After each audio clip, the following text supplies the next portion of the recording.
June Heritage US Coins Signature Auction had many fascinating coins to offer, which raised nearly $11.5 million.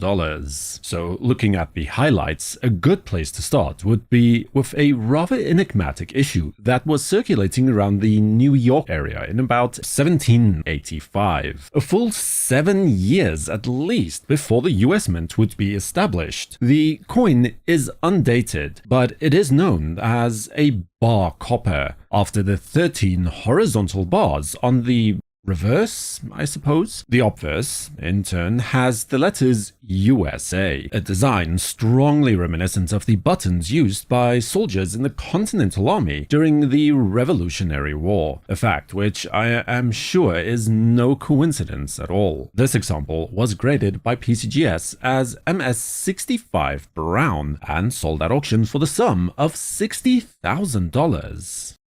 This is, to be completely fair, not a coin, but what it does represent is surely one of the triumphs of early American medallic art. The 1801 Thomas Jefferson Inauguration medal, struck in this case in silver, one of only about a dozen or so coins known to exist, created to celebrate both the inauguration of this founding father as president, as well as the 25th anniversary of the Declaration of Independence, of which Jefferson himself was one of the chief architects. The beautiful specimen was slapped by NGC with a grade of MS62 to achieve a closing price at auction of $72,000.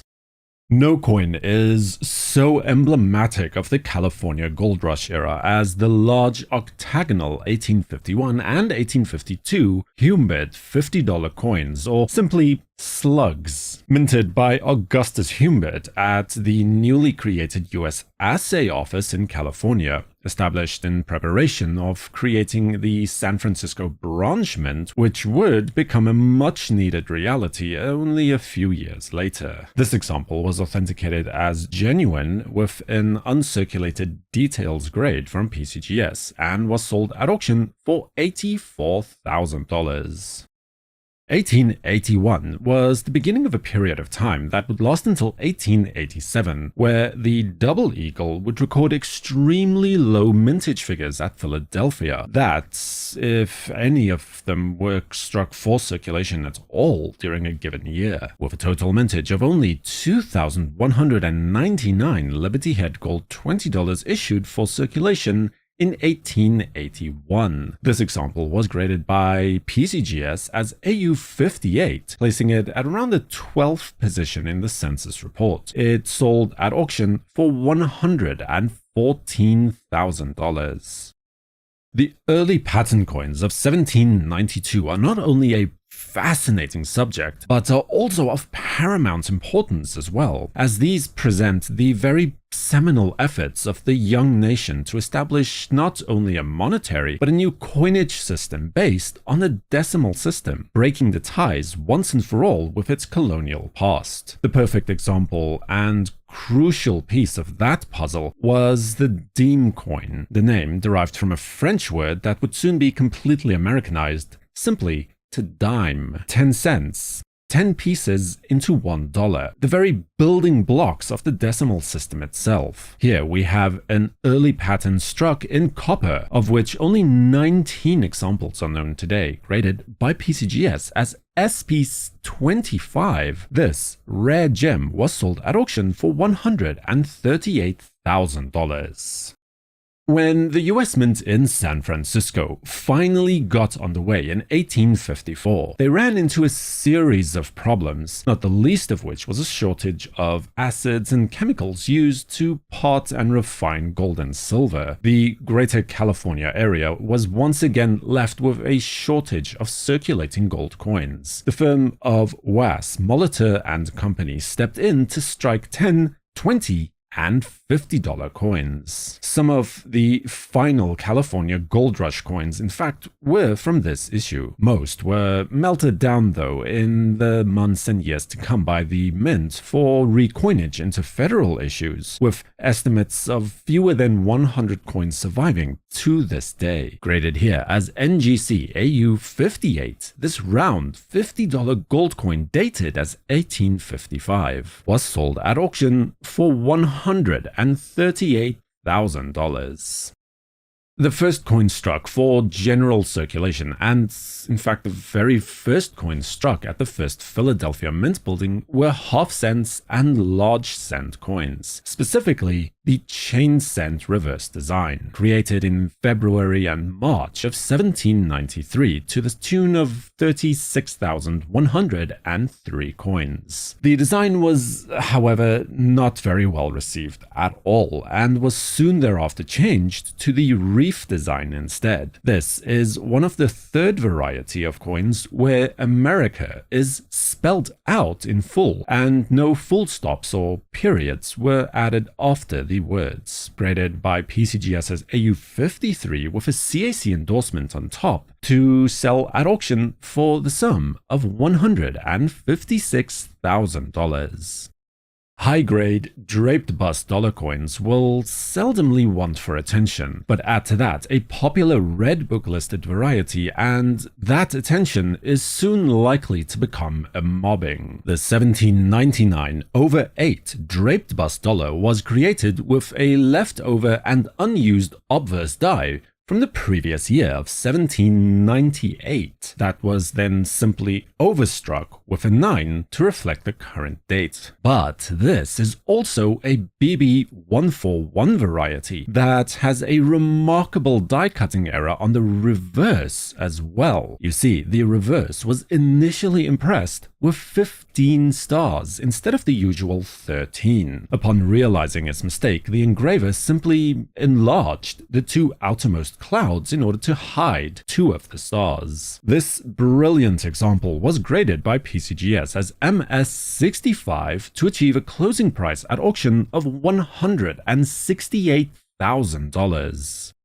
The 1875 Liberty Head Eagle is a true delicacy for the collectors of the series, a genuine rarity with only a scant 200 coins minted for circulation, and all of 20 coins struck with a proof finish as well, ranking it as one of the lowest mintage regular issue coins in the United States Mint's history. It is estimated that at best, only around 10 proof coins remain extant today. The current example is a PCGS graded coin standing at a grade of proof 65 cameo, with only a single coin graded finer at proof 65 deep cameo. This specimen sold at auction for $228,000. Now, it is an unfortunate reality that so much of the early history of the US Mint has been lost to time, fallen prey to urban legend and flat-out numismatic myth, and it's difficult to get much earlier than the very first coins struck at the Mint. The 1792 silver half-deems struck even before the half-cent and cent coins mentioned earlier. In fact, these were created in the cellar of the Philadelphia sawmaker John Harper, well before the very first mint building itself had been fully secured. Research indicates that these may likely have been struck primarily as presentation pieces and gifts to dignitaries by Thomas Jefferson and George Washington, rather than for general circulation purposes. One of the finest surviving examples of the 1,500 coins minted, graded by NGC as MS63, it sold at auction for $252,000. Up next is the finest known 1776 Continental Dollar coin. It is of the Newman 3D variety with the word currency spelled correctly on the obverse and the addition of the e.g. facet legend just above the date. Now, the traditional view of these coins hold that they were minted on behalf of, or perhaps on behest of, the Continental Congress in New York, following the onset of the Revolutionary War. Here we have a coin struck in pewter, graded by PCGS as MS-67 that sold at auction for $456,000. The flowing hair silver dollar coin holds a very special place in both the hearts and minds of, well, almost anyone interested in American numismatics. And rightly so, as the nation's first official silver dollar. It was intended as the shining beacon of the new decimal coinage system. Now, the first flowing hair dollars were minted in 1794, but it wasn't until 1795, in fact in May of that same year, that a larger mintage press was installed at the mint, one that was capable of consistently striking such a large coin that minting began in all earnest. The mint went from $1,758 minted in 1794 with the smaller half-dollar press to well over $200,000 coins. That's if you count all design types and varieties into that number for 1795. Here we have a coin which has on occasion been hailed as the finest of the two leaves variety for 1795. Flowing hair silver dollars, graded